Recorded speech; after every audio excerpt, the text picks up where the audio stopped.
ಕರ್ನಾಟಕ ಸರ್ಕಾರದಲ್ಲಿ ಕಾಂಗ್ರೆಸ್ ಸರ್ಕಾರ ಒಂದು ಕಡೆ ಫ್ರೀ ಮಾಡಿ ಇನ್ನೊಂದು ಕಡೆ ರೇಟನ್ನು ಹೆಚ್ಚಿಗೆ ಮಾಡ್ತಕ್ಕಂಥ ಕೆಲಸ ಮಾಡ್ತಾ ಇದೆ. ಇದು ಜನಸಾಮಾನ್ಯರ ಮೇಲೆ ಪ್ರಜೆಗಳ ಮೇಲೆ ಭಾಳ ಅನ್ಯಾಯ ಆಗ್ತಾ ಇದೆ.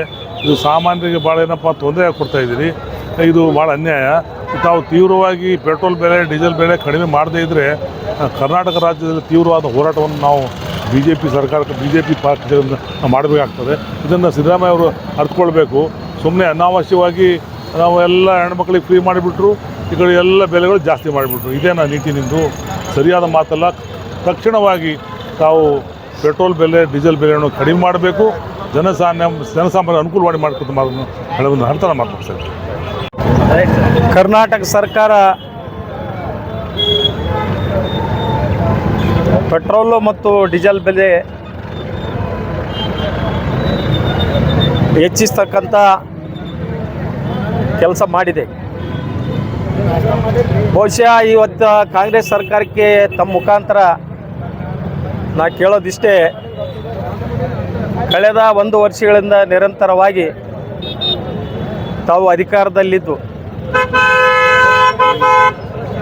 ಜನರಿಗೆ ಮೋಸ ಮಾಡ್ತಕ್ಕಂಥ ಕೆಲಸ ಮಾಡಿದೆ. ಬಹುಶಃ ಮೋಸ ಮಾಡ್ತಕ್ಕಂಥ ಕೆಲಸ ಅಂತ ಕೇಳಿದ್ರೆ ಸರ್ಕಾರಕ್ಕೆ ಬರ್ತಕ್ಕಂಥ ಆದಾಯ ತಮ್ಮ ಸರ್ಕಾರದ ವೈಯಕ್ತಿಕ ಆದಾಯ ಅಲ್ಲ, ಅದು ಸಾರ್ವಜನಿಕ ಆದಾಯ. ಇವತ್ತು ಟ್ಯಾಕ್ಸಿನ ಮುಖಾಂತರ ಬಂದಿರತಕ್ಕಂಥ ಆದಾಯವನ್ನು, ಸಾರ್ವಜನಿಕವಾಗಿ ಬಂದಿರತಕ್ಕಂಥ ಆದಾಯವನ್ನು ಸಾರ್ವಜನಿಕ ಅಭಿವೃದ್ಧಿಗಾಗಿ, ಕರ್ನಾಟಕ ಸರ್ಕಾರದ ಅನೇಕ ಯೋಜನೆಗಳಿಗಾಗಿ ತಾವು ಬಳಕೆ ಮಾಡ್ಕೋಬೇಕಾಗಿದೆ.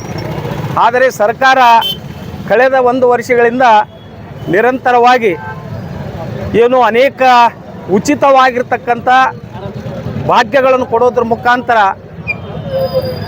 ಸರ್ಕಾರ ದಿವಾಳಿ ಆಗ್ತಕ್ಕಂಥದಕ್ಕೆ ತಾವು ನಾಂದಿ ಆಡಿದ್ದೀರಿ.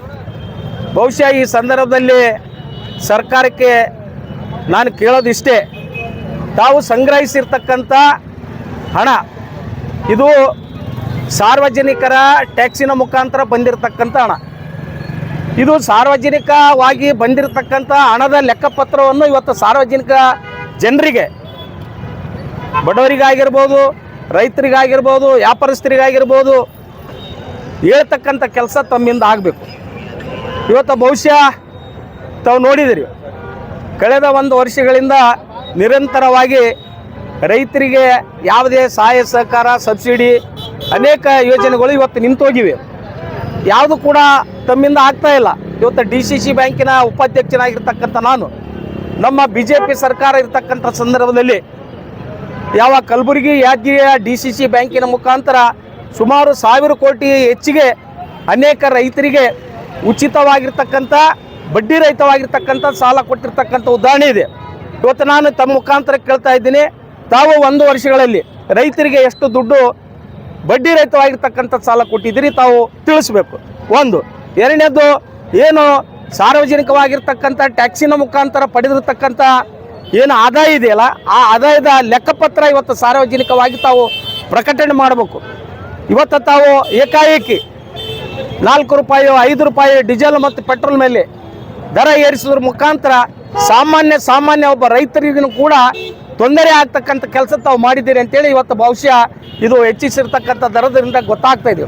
ಇವತ್ತು ಕೇವಲ ವ್ಯಾಪಾರಸ್ಥರಿಗಲ್ಲ, ರೈತರಿಗಲ್ಲ, ಮಾಧ್ಯಮ ವರ್ಗದವರಿಗಲ್ಲ, ಬಡವರಿಗಲ್ಲ, ಎಲ್ಲರಿಗೂ ಕೂಡ ಪೆಟ್ರೋಲ್ ಮತ್ತು ಡೀಸೆಲ್ದ ಮುಖಾಂತರ ಸಂಚಾರ ಮಾಡ್ತಕ್ಕಂಥ ಸಂದರ್ಭದಲ್ಲಿ ಅವರಿಗೆ ತೊಂದರೆ ಆಗ್ತಕ್ಕಂಥದ್ದು ಇವತ್ತು ನಮಗೆಲ್ಲ ಗೊತ್ತಾಗ್ತಾ ಇದೆ. ಇದರ ಮುಖಾಂತರ ತಮ್ಮ ಮುಖಾಂತರ, ಮಾಧ್ಯಮದ ಮುಖಾಂತರ ನಾನು ಆಗ್ರಹ ಮಾಡೋದಿಷ್ಟೇ, ತಕ್ಷಣವೇ ಸರ್ಕಾರ ಮತ್ತೊಮ್ಮೆ ಪರಿಶೀಲನೆ ಮಾಡಿ ಏನು ಹೆಚ್ಚಿಗೆ ಆಗಿರ್ತಕ್ಕಂಥ ಡೀಸೆಲ್ ಮತ್ತು ಪೆಟ್ರೋಲ್ ದರ ಅದು ಇಳಿಸ್ತಕ್ಕಂಥದ್ದು ಮಾಡಬೇಕು. ಮೊದಲೇ ಇದ್ದಂಥ ದರದಲ್ಲಿ ವಿತರಣೆ ಮಾಡ್ತಕ್ಕಂಥದ್ದು ಆಗಬೇಕು ಅಂತೇಳಿ ಈ ಮುಖಾಂತರ ಒತ್ತಾಯ ಮಾಡ್ತೀನಿ. ಧನ್ಯವಾದ. ಪ್ರಧಾನಮಂತ್ರಿ ಮುಂದೆ ಅಂತ ಹೇಳ್ತಾ ಇದ್ದಾರೆ. ದಿಲ್ಲಿಯಲ್ಲಿ ಮಾಡಿರ್ತಕ್ಕಂಥದ್ದು ತಮಗೆಲ್ಲ ಗೊತ್ತಿದೆ. ಕಳೆದ 5 ವರ್ಷಗಳಿಂದ ದಿಲ್ಲಿಯಲ್ಲಿ ಮಾಡಿರ್ತಕ್ಕಂಥ ಟ್ಯಾಕ್ಸಿನ ಮುಖಾಂತರ ಬಂದಿರತಕ್ಕಂಥ ಹಣವನ್ನು ಲೆಕ್ಕಪತ್ರ ಕೊಡೋದ್ರ ಮುಖಾಂತರ ಅನೇಕ ಯೋಜನೆಗಳು, ದೇಶದ ಅಭಿವೃದ್ಧಿಗಾಗಿ ಅನೇಕ ಯೋಜನೆಗಳು ಭಾರತೀಯ ಜನತಾ ಪಕ್ಷದ ಮೋದಿ ನೇತೃತ್ವದಲ್ಲಿ ಸರ್ಕಾರ ಕೊಟ್ಟಿರ್ತಕ್ಕಂಥ ಉದಾಹರಣೆಗಳು. ನಾನು ತಮ್ಮ ಮುಖಾಂತರ ಕೇಳ್ತಾ ಇದ್ದೀನಿ, ಕಳೆದ 1 ವರ್ಷಗಳಿಂದ ಬಂದಿರತಕ್ಕಂಥ ಟ್ಯಾಕ್ಸಿನ ಹಣ ತಾವು ಯಾವ ಉದ್ದೇಶಕ್ಕಾಗಿ ಬಳಸಿಕೊಂಡಿದ್ದೀರಿ? ಇವತ್ತು ಸಾರ್ವಜನಿಕವಾಗಿ ಕೊಟ್ಟಿರ್ತಕ್ಕಂಥ ಹಣ ಯಾರು ಕೂಡ ಉಚಿತವಾಗಿ ಭಾಗ್ಯ ಕೊಡೋ ಅಂತ ಯಾರು ಹೇಳಿರಲಿಲ್ಲ. ಇದು ಟ್ಯಾಕ್ಸ್ ಕೊಡ್ತಕ್ಕಂಥದ್ದು ಈ ಕರ್ನಾಟಕ ರಾಜ್ಯದ ಅಭಿವೃದ್ಧಿಗಾಗಿ ಕೊಟ್ಟಿರ್ತಕ್ಕಂಥ ಟ್ಯಾಕ್ಸಿನ ಮುಖಾಂತರ ಆದಾಯ ಆಗ್ತಕ್ಕಂಥದ್ದು. ಈ ಆದಾಯ ಆಗಿರ್ತಕ್ಕಂಥ ಹಣ ಉಚಿತವಾಗಿ ಸಾರ್ವಜನಿಕರಿಗೆ ಕೊಡ್ರಿ ಅಂತ ಯಾರು ಕೂಡ ಹೇಳಿರ್ತಕ್ಕಂಥದ್ದಿಲ್ಲ.